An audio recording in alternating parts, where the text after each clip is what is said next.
a girl named Anna Nix who plays the cello in her room.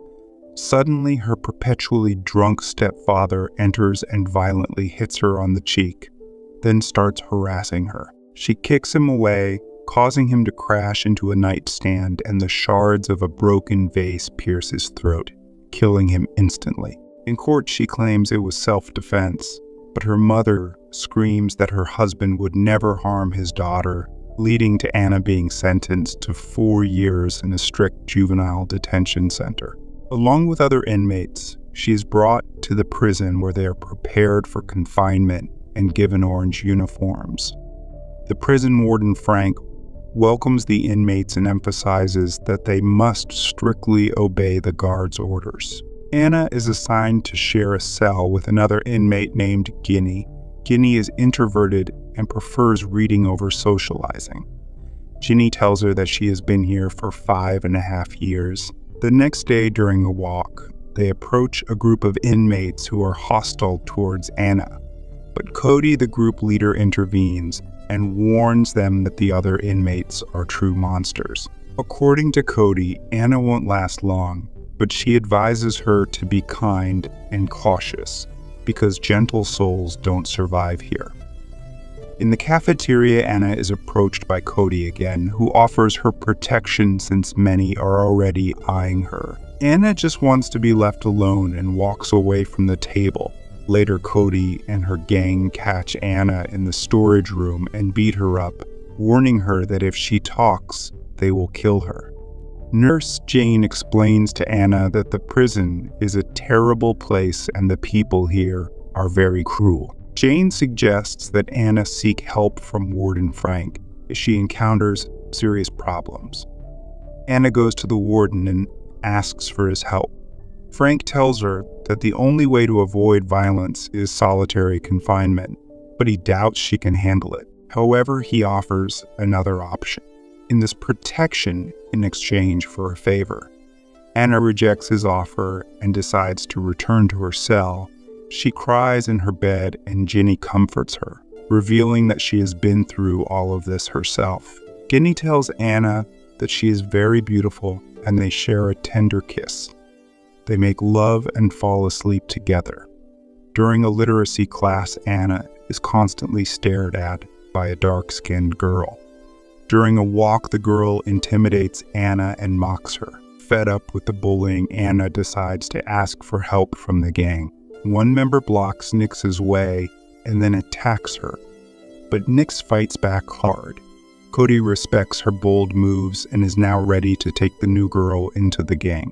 The girls bring Nix to their room, where there is a TV, alcohol, and prohibited substances.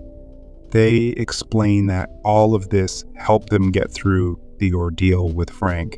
In return for mutual favors, Cody orders them to beat up the dark-skinned girl who had been tormenting her. The girls plan to film the incident on a phone.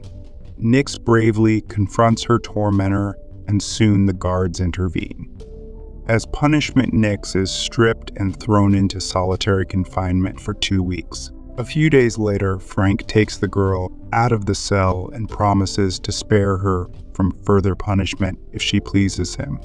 She reluctantly complies, feeling disgusted. Soon the girls give Nix her first tattoo and offer her drugs. Cody confesses that she really likes her. Then Anna's mother visits her in prison and still believes that her daughter was not abused. She cries and screams, calling her father a monster who did this to her. The mother slaps the girl in the face and leaves, saying goodbye to her. The next day, dark-skinned girl and her gang attack Cody's gang. The guards intervene and separate the prisoners. Nix is taken back to Frank, who reveals that he set up the dark-skinned troublemaker to be in solitary confinement for 2 weeks. Frank offers the girl prohibited substances and takes advantage of her. When she returns to the cell and starts questioning her cellmate, the neighbor refuses to talk because she is high. Nix slaps her and immediately tries to apologize for the bruise on her face. Nix is tired of what is happening and starts using substances constantly. She argues with Cody and the girls force her to leave the room. Nix tries to make amends with Ginny, but she rejects her. While taking prohibited substances, Cody sees this and asks Nix to come to her senses, but she only responds rudely. Cody yells that she is no longer under their protection and leaves. The next day, the dark-skinned girl and her gang beat up Nix. She becomes more and more dependent on powerful drugs.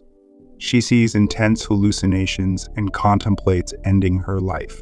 Nix, in rage, attacks the dark-skinned girl again, provoking a massive fight and ending up back in solitary confinement after a few days. The girl breaks a plastic tray and uses a shard to cut her vein. One officer sees this and manages to save her life. She regains consciousness in the psychiatric ward after some test. She was sent in the psychiatric ward. She asks to see her mother. Finally, her mother admits that she knew how terrible her stepfather was and asks for forgiveness from her daughter. After some time, Frank allows the girls to return to her cell. Despite the pain, Nix removes the tattoo that Cody had given her. She reconciles with Ginny, and they find pleasure in each other again. In the cafeteria, Cody's gang taunts Nix. One of them approaches her and smears her face with food. There is no one else around to protect her. The chief calls Nix to his office and gives her a cello, wanting her to perform in the prison talent show.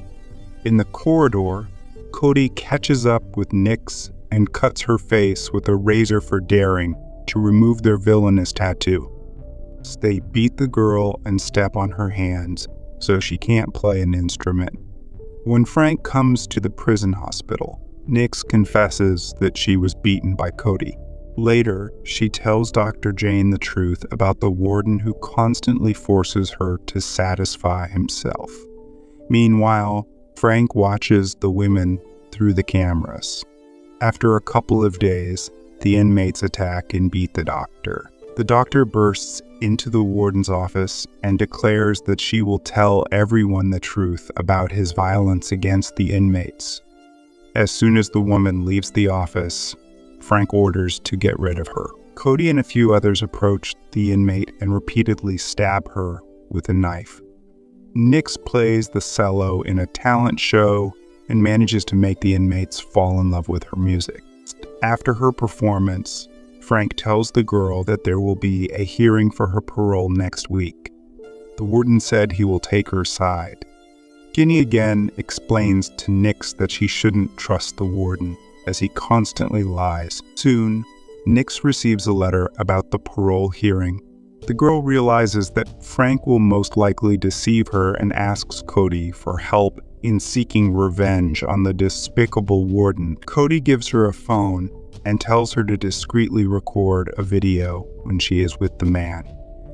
When Nix enters the office, Frank orders him to play his flute so that he can speak up for her at the hearing. The girl secretly records the whole process on her phone. The next day, the hearing for her case begins. She tells the judges that she regrets what she has done. However, Frank breaks his part of the deal and declares that Nix, as a flagrant violator of the regime, should remain in prison.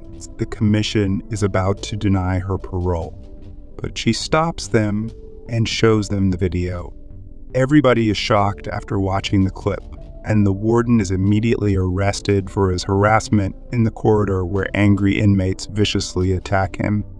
The next day, the commission finally grants the girl early release for her great work. On the street, her joyful mother welcomes her daughter. After some time, Nix plays the cello at a big concert and the film ends.